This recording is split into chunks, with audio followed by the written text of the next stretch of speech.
Clairvoyance and Occult Powers by Swami Panchadasi, William Walker Atkinson. Lesson 4 was Scientific Telepathy. This is Lesson 5, Mind Reading and Beyond. The simpler forms of telepathic phenomena have received the name mind reading, and by some have been regarded as something not quite within the class of real telepathy. This last impression has been heightened by the fact that there has been offered to the public many spectacular exhibitions of pseudo-mind reading, that is to say, imitation or counterfeit mind reading, in which the result has been obtained by trickery, collusion, or clever artifice. But, notwithstanding this fact, genuine mind reading is actually a phase of true telepathy. What is generally known as mind reading may be divided into two classes, as follows. 1. Where there is an actual physical contact between the projector and the receiver, and 2, where there is no actual physical contact, but where there is a close relation in space between the two parties, as in the case of the willing game. In the first class belong all cases in which the projector touches the recipient, or at least is connected with him by a material object. In the second class belong those cases in which the recipient seeks to find an object which is being thought of either by a single projector or by a number of persons in the same room. You will notice that both of these classes were omitted from the experiments of the Society for Psychical Research, because of the possibility of fraud or collusion. But nevertheless, the student will do well to acquire proficiency in manifesting this form of telepathy, not alone for its own sake, but also because it naturally leads to a higher development. In the case of the first class of mind reading, namely that in which actual physical contact is had between the projector and the recipient, there has been a disposition on the part of some authorities to explain the whole matter by the theory of unconscious muscular impulse of the projector. But those who have carefully studied the subject, and who have themselves performed the feats of this class of mind reading, know that there is far more than this to it. Those familiar with the subject know that there is a decided transference of thought waves from the projector to the recipient, and that the latter actually feels the same as they strike upon his mental receiving apparatus. The whole difference between this and the higher forms of telepathy is that in this, the thought currents generally run along the wires of the nervous system, instead of leaping across the space between the two persons. It is known to all who have conducted this class of experiments that at times there will be experienced a change or shifting in the transmission of the thought currents. For a time, the thought waves will be felt flowing in along the nerves of the hands and arms, when all of a sudden this will cease, and there will be experienced the passage of the current direct from brain to brain. It is impossible to describe this feeling in mere words, to those who have never experienced it. But those to whom it has once been manifested will recognize at once just what I mean by this statement. It is a different sensation, from any other in the experience of a human being, and must actually be experienced to be understood. The nearest analogy I can offer is that feeling experienced by the person when a forgotten name for which he has vainly sought suddenly flashes or leaps into his consciousness. It is felt to come from somewhere outside of the conscious field. Well, in the case of the thought current, the feeling is much the same, only there is a fuller sense of the outsideness of the source of the thought. In order to make you understand the distinction between the two classes of mind reading more clearly, I will say that you may think of one as akin to the ordinary telegraphy over wires, and of the other as akin to wireless telegraphy. It is the same force in both cases, the difference being simply one of the details of transmission. Fix this idea firmly in your mind, and you will have no trouble in always having the right conception of any kind of case of mind reading or telepathy. But you must remember, there are cases in which there is a combination of both methods of transmission, either simultaneously or else shifting and changing from one to the other. I will here remind the student that he will learn more by a half-dozen actual experiments in mind reading than he will by reading a dozen books on the subject. It is very good to read the books in order to get the correct theory well fixed in mind, and also in order to learn the best methods as taught by those who have had a wide experience in the subject. but the real how of the matter is learned only through actual experience. So I shall now give you advice and instructions concerning actual experimental work. You, the student, should begin by making yourself a good recipient. That is, a good mind reader, allowing others to play the part of projector. Later on, you may play the part of projector, if you so desire, but the real fine work is done by the recipient. And for that reason, that is the part you should learn to play by frequent rehearsals. I advise you to begin your experiments with friends who are in sympathy with you and who are interested in the subject. Avoid particularly all early experiments with uncongenial or unsympathetic persons, and avoid as you would a pestilence all those who are antagonistic either to yourself or to the general subject of telepathy and kindred subjects. As you must make yourself especially sensitive in order to successfully conduct a mind-reading test, you will find yourself particularly susceptible to the mental attitude of those around you at such times, and therefore you should surround yourself only with those who are congenial and sympathetic. You will find that there is a great difference between the several persons whom you try out as projectors. Some will be more en rapport with you than are others who may be equally good friends. En rapport, means in vibrational harmony. When two persons are en rapport with each other, they are like two wireless telegraphic instruments perfectly attuned to each other. In such cases, there are obtained the very best results. You will soon learn to distinguish the degree of en rapport conditions between yourself and different persons. You will soon learn to feel this condition. In the beginning, it will be well for you to try several persons, one after the other, in your mind-reading experiments, in order to pick out the best one, and also to learn the feel of the different degrees of en rapport condition. Even in cases of persons in whom the en rapport conditions are good, it is well to establish a rhythmic unison between you. This is done by both you and the person breathing in rhythmic unison a few moments. Begin by counting 1, 2, 3, 4, like the slow ticking of a large clock. Have the other person join with you in so counting until your minds both work in the same rhythmic time. Then you should have him breathe in unison with you, making a mental count with you at the same time, so that you will breathe together. Count mentally 1, 2, 3, 4. As you inhale, then 1, 2, holding the breath, and then 1, 2, 3, 4, exhaling or breathing out. Try this several times, and you will find that you have established a rhythmic unison between yourself and the other person. In the progress of an experiment, if you should find that the conditions are not as good as might be desired, you will do well to pause for a few moments and reestablish the proper rhythmic harmony by this method of harmonious rhythmic breathing. Begin then by having the projector select some prominent object in the room, a chair, a table, for instance. Then have him take your left hand in his right hand. Raise your left hand, held in his right hand, to your forehead. Then close your eyes and remain passive a few moments. Have him concentrate his mind intently on the selected object and will that you should move toward it. Have him think of nothing else except that object and to will you to move toward it with all his power. Close your eyes and quiet your mind, opening your consciousness to every mental impression that he may send you. Instruct him to think not merely chair, for instance, but rather there, go there. The main thought in his mind must be that of direction.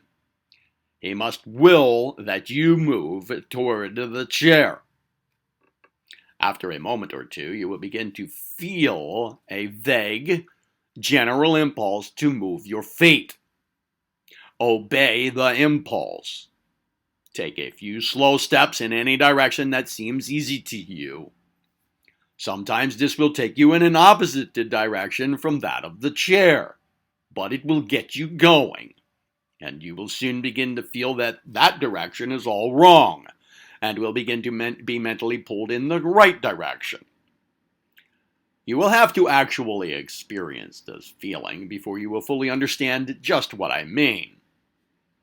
And after some little practice, you will begin to feel quite distinctly the mental direction or will force of the projector, which will seem to tell you, come this way, now stop, now turn a little to the right, now a little to the left, now stop where you are, put out your right hand, lower your hand, move your hand a little to the right, that's it, now you've got it right.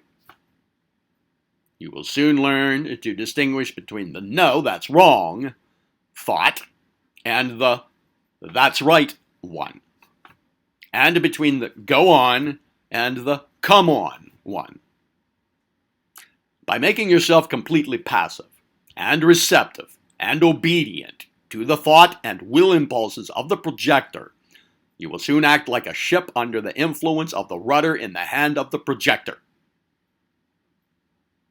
After you have attained proficiency in receiving the mental impressions and directions, you will find yourself attracted or drawn like a piece of steel to the magnet toward the object selected.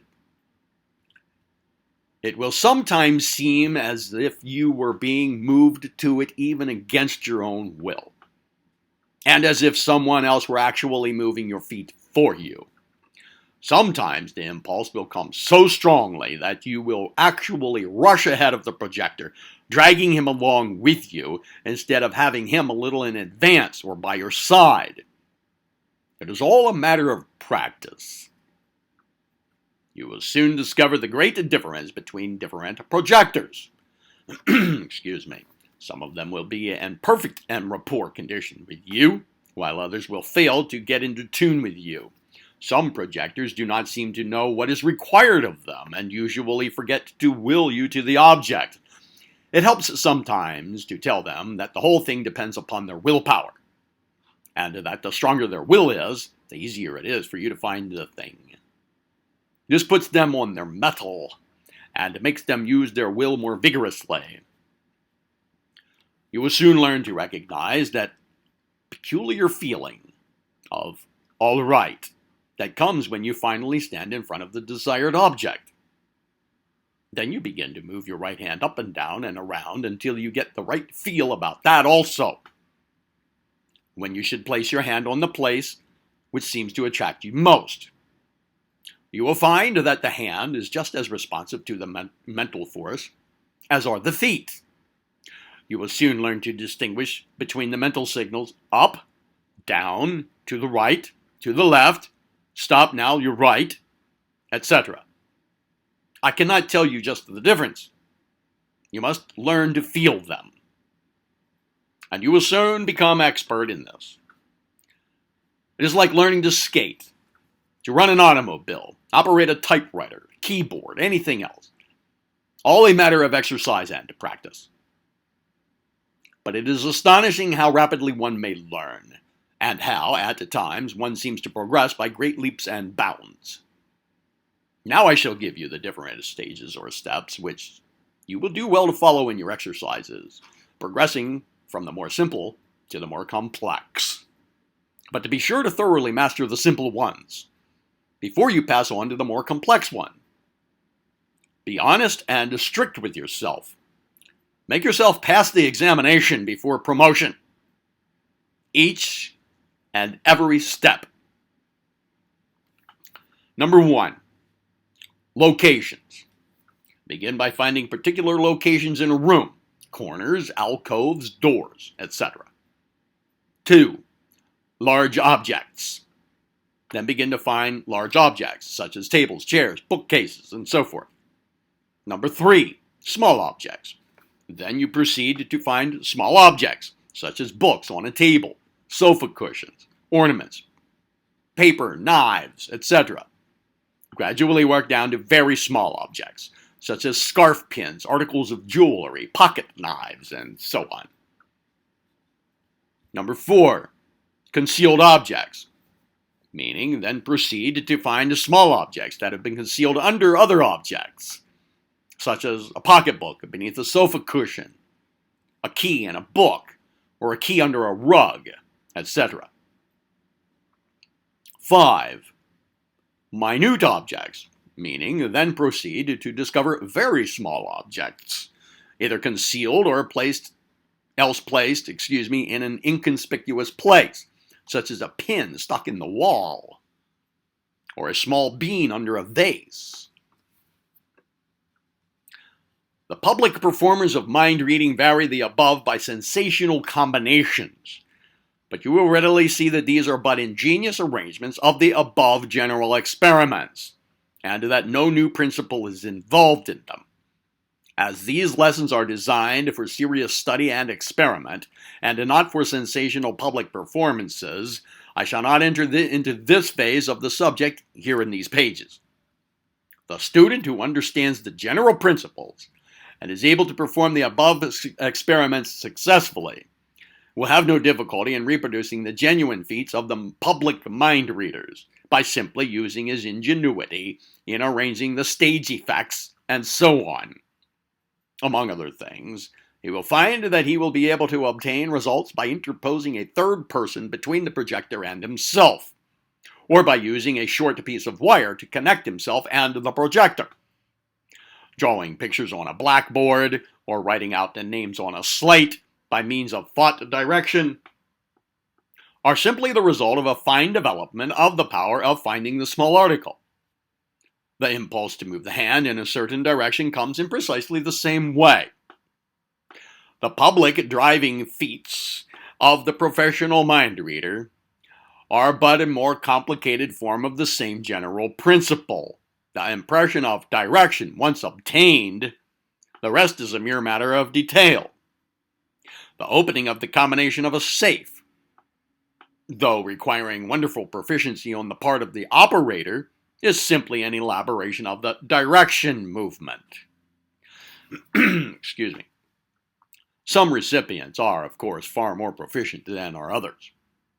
But each and every person, any person of average intelligence, will be able to secure more or less proficiency in these experiments, provided that patience and practice are employed. There is no such thing as an absolute failure possible to anyone who will proceed intelligently and will practice sufficiently. Sometimes, after many discouraging attempts, the whole thing will flash into one's mind at once, and after that there will be little or no trouble. If you are able to witness the demonstrations of some good mind reader, professional or amateurs, it will help you to catch the knack at once. You will find that these experiments will tend to greatly and rapidly develop your psychic receptivity in the direction of the higher phases of psychic phenomena.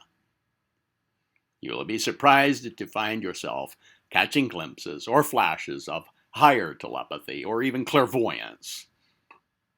I would advise every person wishing to cultivate the higher psychic faculties to begin by perfecting himself or herself in these simpler forms of mind reading.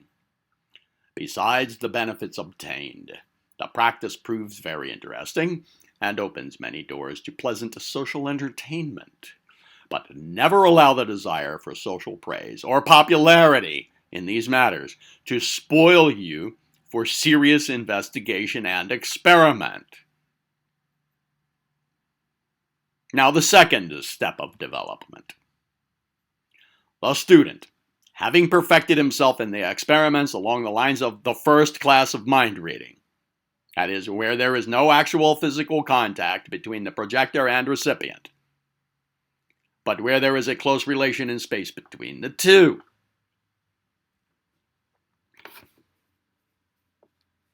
Now, the thoughtful student will naturally wish to ask a question, something like this.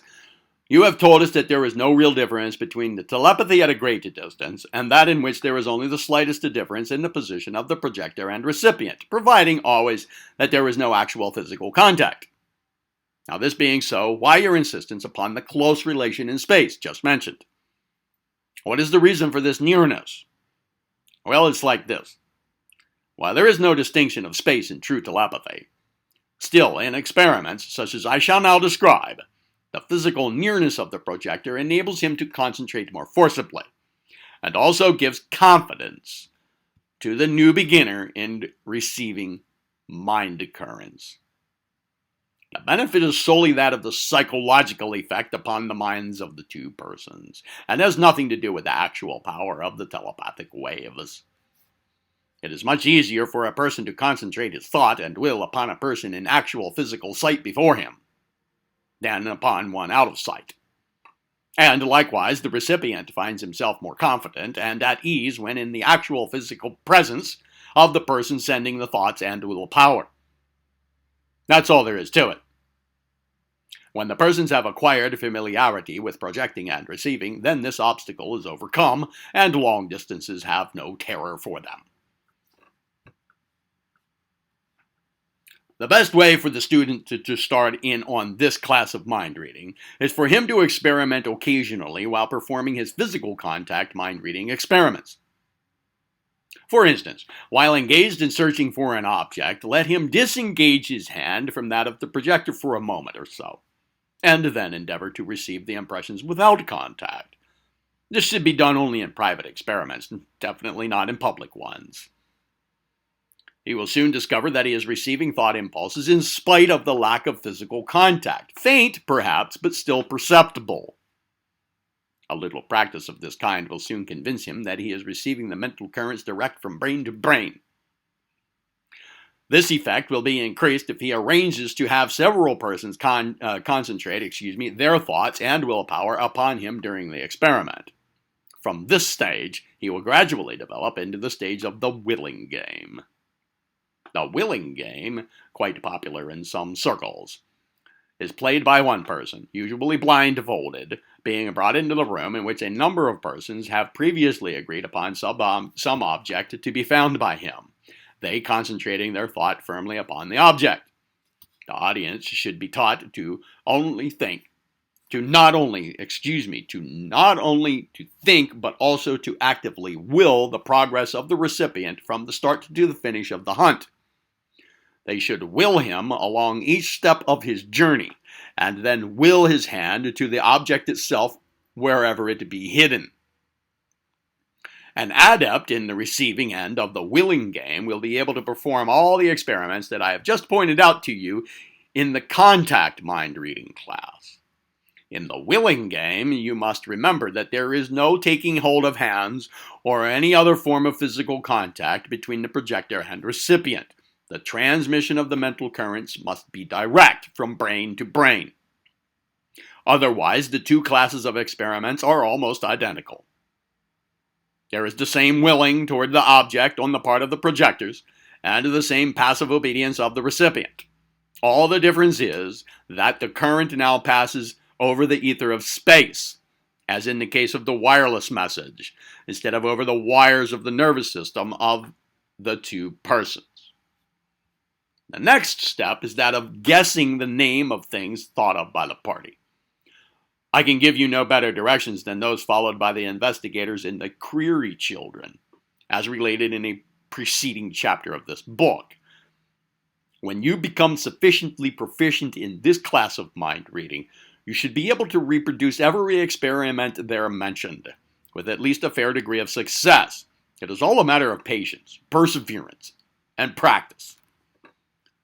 After you have become very proficient in this class of experiments, you may begin to try experiments at long distance. That is where the projector is out of your physical presence.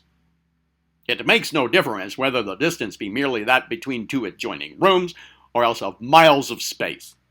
At first, however, nearness adds confidence, in the majority of cases. Confidence once gained, the distance may be lengthened indefinitely, without impairing the success of the experiments. The long-distance experiments may consist either of the receiving of single words, names, etc., or else distinct, clear messages or ideas. Some find it no more difficult to reproduce simile geometrical designs, such as circles, squares, triangles, etc., than to reproduce words or ideas. In long-distance experiments, it is well for the projector to write down the word or thought he wishes to transmit, and for the recipient to write down the impressions he receives. These memoranda will serve as a record of progress, and will, moreover, give a scientific value to the experiments. Some experimenters have been quite successful in experiments along the lines of automatic writing from living persons, produced by means of long-distance telepathy. In these cases, the recipient sits passively at the hour agreed upon for the experiment, and the projector concentrates intently upon a sentence, or several sentences, one word at a time, at the same time willing the other person to write the word.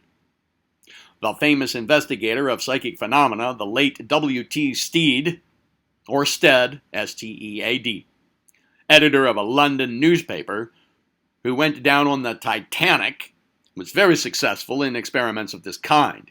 His written records of these are very interesting and instructive.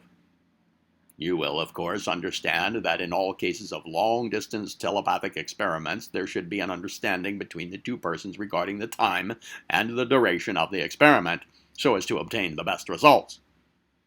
Personally, however, I have known of some very excellent results in which the receiving of the message occurred several hours after the sending, thus showing that telepathy is in a measure independent of time, as well as of space. But, as a rule, the best results are obtained when the two persons sit simultaneously. Do not rest content with accepting the reports of others regarding these things. Try them for yourself.